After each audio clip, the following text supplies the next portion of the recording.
Senin kemarin kita sudah tanda tangan kuasa dan ini merupakan tanggung jawab kita sebagai kuasa hukum.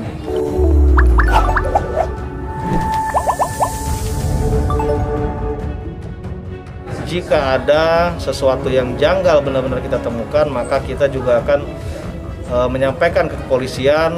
Mencurigakan, keluarga siapkan pengacara untuk dampingi Danu, usai ketahuan berbohong dalam kasus pembunuhan Subang. Diberitakan sebelumnya polisi membantah pengakuan saksi kunci Danu bahwa dirinya disuruh polisi masuk ke dalam mobil Alphard, tempat ditemukannya jasad ibu dan anak di Subang, Jawa Barat.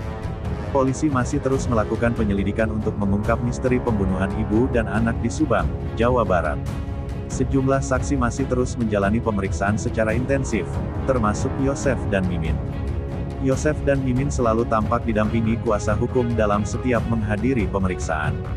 Selain Yosef dan Mimin, anak tertua korban yakni Yoris dan sepupunya juga intensif menjalani pemeriksaan. Pihak keluarga almarhumah Tuti memutuskan untuk segera mempersiapkan kuasa hukum bagi Yoris dan Danu. Korban dalam kasus itu adalah Tuti Suhartini dan Amalia Mustika Ratu. Danu adalah keponakan dari korban Tuti. Klarifikasi dari Polres Subang terkait pengakuan Danu itu disampaikan oleh Indra Zainal, Kepala Desa Jalan Cagak. Sebelumnya diwartakan, pengakuan terbaru Danu soal kasus pembunuhan ibu dan anak di Subang sempat membuat heboh.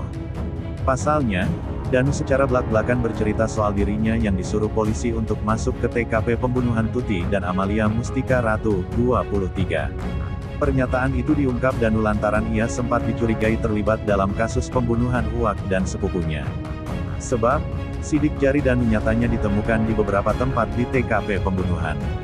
Karenanya melalui kanal YouTube Misteri Mbak Suci, Danu pun bercerita soal penyebab DNA dan sidik jarinya tercecer di lokasi pembunuhan ibu dan anak di Subang.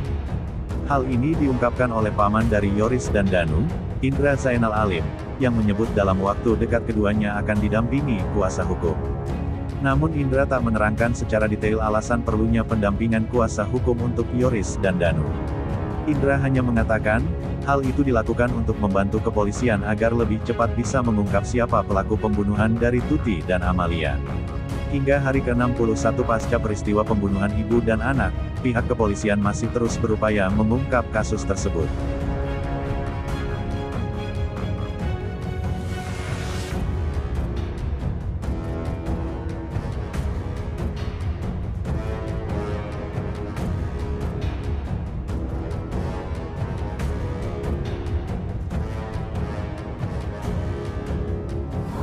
Dan dengan harapan upaya kita ini bisa turut membantu polisi untuk menemukan siapa sebenarnya pelaku